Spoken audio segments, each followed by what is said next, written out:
Good evening, ladies and gentlemen. Tonight I'm going to be bringing you a video on rose bubble anemone care, or just bubble tip anemone care. It could apply to carpet anemones, mini maxis, condylactis, and the other various types of anemones out there. So I want to bring you guys a video on anemone care. I've gotten many messages from various people through YouTube, some subscribers, some that aren't, that have watched my videos and have noticed my anemone just split, and it was, I ended up with 3 very small anemones. And you can see this one ended up coming back, and it's already a really good size. So the questions I've been getting is, what do I do for my anemones to make them grow the way they do? Do I feed them? What are my water conditions, my lighting, yada yada yada. So instead of just commenting back and writing all these emails back to you guys, I'm just going to go ahead and make this video, and hopefully those of you that aren't subscribers that have watched the videos and asked these questions are going to watch this video.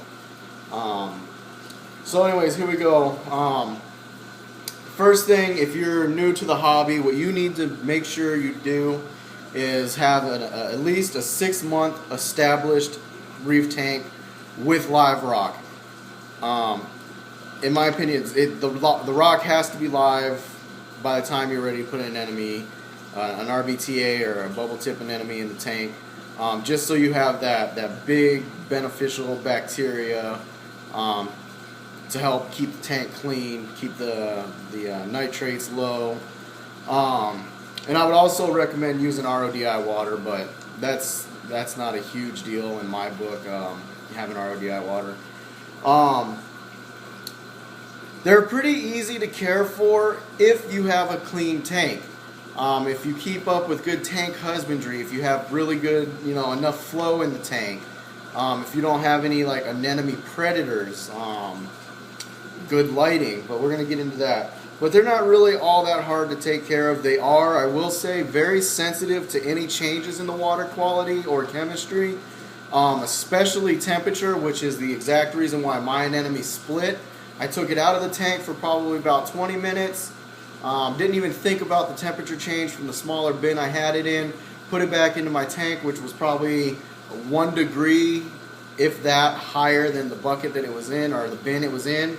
And it shriveled up to nothing, looked like it was just going to mush out and pretty much disappear. And the next morning I woke up and I had 3 anemones.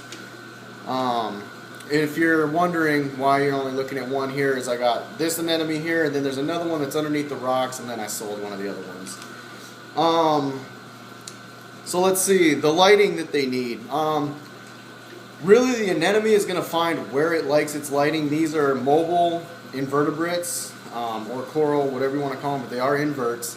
They're mobile, they move. If they're unhappy, they're going to move. So really, I've noticed this one here likes higher lighting. I've had, like the other one that's underneath the rock, it likes super low light. The anemone is going to find where it wants to be. Both anemones were up high, and then the one moved low. But the general rule of thumb is they like the medium to the higher lighting, as you can see. Well, you can't see, but they're up here with some SPS and stuff. So they like higher lighting, but they could like lower lighting. The anemone is going to choose where it wants to go.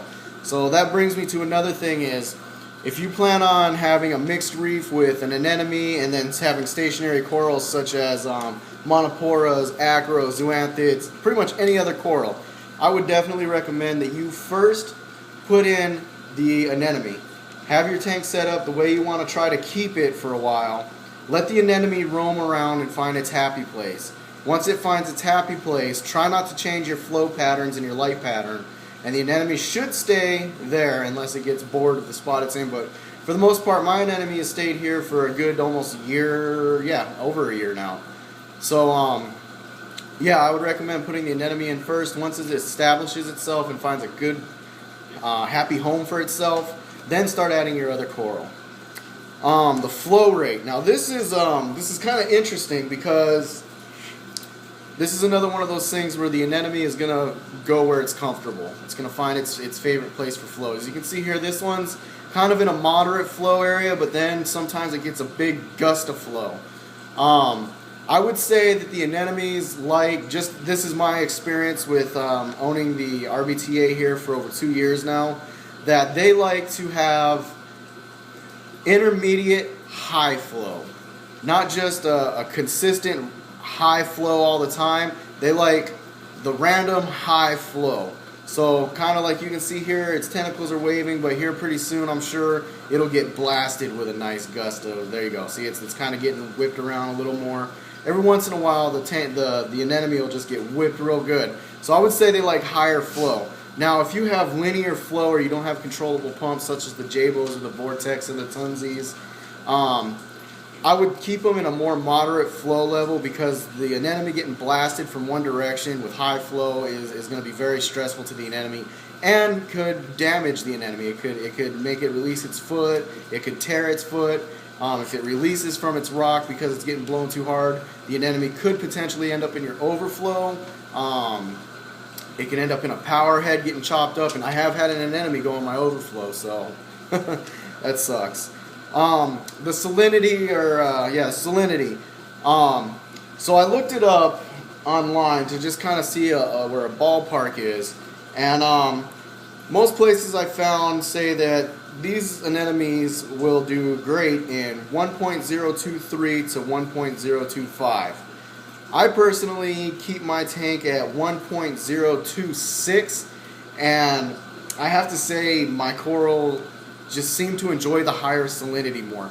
That's my tank. Everybody's tank is different, so that ballpark is a really good range. I would keep it always in the ballpark of 1.024 to 1.025. I stay away from the .023 range. That's just that's a little low to me. That's actually a lot low to me. If my tank ever gets to 2.5, I'm uncomfortable with it. So, but that's a good range to be in. I would keep it 2.5, 2.4, or 2.4, 2.5. My alkalinity in the tank, I keep it at 9 DKH. My calcium is at 460, and my magnesium is at 1400. So that's for you guys that were asking about my water quality for the anemone. Now, another question I got: do I do any special supplemental feeding for the anemone other than having a clownfish in there or giving it the occasional mysis shrimp? The answer to that is yes and no. I do supplemental feed this thing maybe twice a month, usually once a month, but sometimes twice a month. When it's split, I stopped feeding them because they were stressed out and they were taking a while to make themselves an actual like disc shape again. But yes, I do. I feed silver sides to the anemones. What I do is I cut the heads off and I pull the guts out, and I chop the silver side into smaller pieces and turn all the pumps off, and then drop the silver sides directly into the anemone's tentacles. Why do I chop the head off? The head, yes, it does have some nutritional value. It's got the eyes and the brain. In my opinion, that's very minimal nutrition compared to the amount of energy that the anemone has to use to consume all that bone structure. So I try to remove as much of the hard to digest stuff that the anemone would have to deal with these silver sides. So I pretty much just give it the meat of the fish. No guts. I try to get as much of the bone out as I can, but that's absolutely hard to do. And then I chop it up real fine. That way it's easier for the anemone to digest. I've never had an anemone regurgitate any of the food because it was too big, too hard to swallow, too much for it to digest. And another thing, guys, if you're feeding silver sides, don't feed them too big of a piece, and try to do what I just said. Chop the silver side up. If the anemone, you give it too big of a piece of food, the food could potentially start to rot inside of the anemone and making the anemone ill and or killing it. So keep that in mind. It takes the anemone, I would say, probably a good 3 to 4 days to completely consume and digest a piece of silver side. So you want to make it as easy as you can for the anemone to digest the fish. So anyways, that's on feeding. My lighting, It's in the moderate lighting. Well, this one's in a high lighting, the other one's in low lighting. Other than that, guys, I really don't do anything special for the anemone. I just keep my water really good. You got to have low nitrates. You got to have lower phosphates. Absolutely zero ammonia, no copper in the tank. Nitrites have to be 0. Now, there can be some nitrate in the tank. Having 0 nitrate and absolutely 0 phosphate is actually, believe it or not, bad for your reef aquarium. I might save that for another video, but to make it short and sweet, your tank does need phosphate and does need nitrate for coral to feed and grow. Long story short on that, just take my word for that. That'll be for another video. It'll come from complete experience on why I say that. But yeah, guys, if you think I missed anything on the anemone care, let me know. I will be glad to answer the video. Answer your comments.